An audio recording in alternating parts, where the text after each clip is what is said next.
Congressman, good to see you. Listen, bottom line, is Beto O'Rourke's political career over? It needs to be. I understand somebody told me the other day that he was going to change the spelling of his name to Beteaux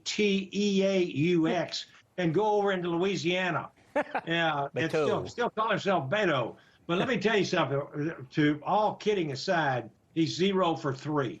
It's time that his woke, radical policies and politics and his ideology needs to go away. It really does. Texans don't want it, don't need it, and want no part of it. Yeah, I do wonder if he's even got a shot at like running for his homeowners association at this point. But the thing that's interesting is that he has run 3 times for these big offices, right? Senate, he's run for president, and he's now run for governor. I mean, this isn't counting even his congressional races.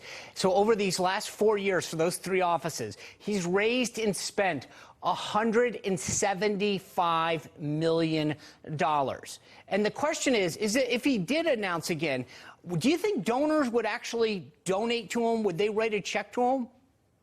You know what? If they did, there's some awful, stupid and short-sighted donors out there that would continue to fund someone that just isn't really effective.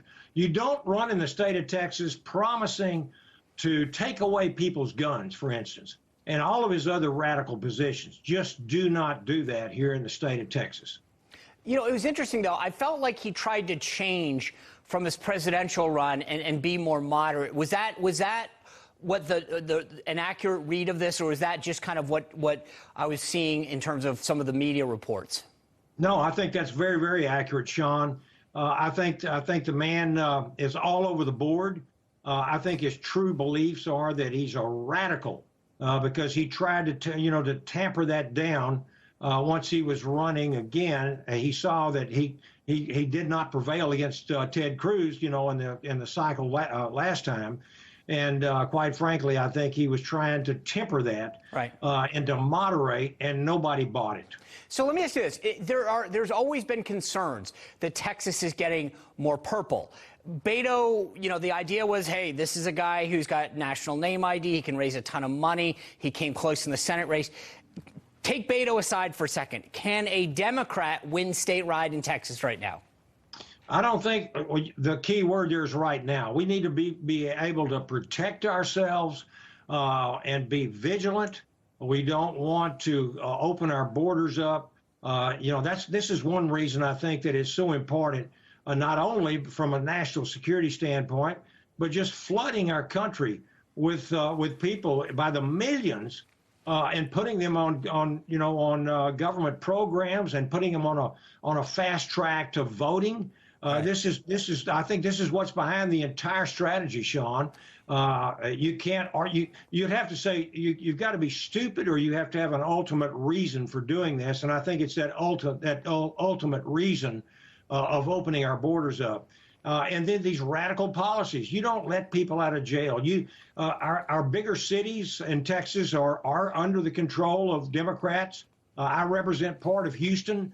I can tell you that Houston has got a lot of woke people over there, and a number of Houstonians, I think a couple of hundred, have already been saved. For instance, they've been murdered by people who are out on cashless bail or slim to no bail, even capital murder suspects, only to go out and kill again. Can I ask you one quick question? I know you're touching on a huge immigration issue that's a big concern. Before I let you go, I do want to ask you this because I didn't want to interrupt you, but I had to know this. Was there any shift in voting, in the voting outcome from all of these Californians that moved in post-COVID to Texas? I got about 20 seconds left, but did you see anything that showed a concern in that those voters from California came in and brought not just their bought new houses and such, but brought their voting habits with them? I'm sure there's a little bit of that, Sean, but quite frankly, a lot of these people that are moving out of California on their own, they're fleeing these disastrous policies. The open borders in California, the same thing, the high crime, enormous amounts of taxes, homelessness, the simply not enforcement of the law. It's incredible. And so I think if they've been transferred with a company over here, possibly, that's what would happen. But, you know, when you're getting the heck out of Dodge in California to come to the land of the free and where you have a free enterprise and liberties that we Texans enjoy, traditional Texas values, you're not going to change. That's right. You're not going to change, or let me put it back. You're going to change your voting habits if they haven't already changed before you left California. Congressman Babin, congratulations on your reelection. Thank you for being with us. Always great, Sean. Thank you.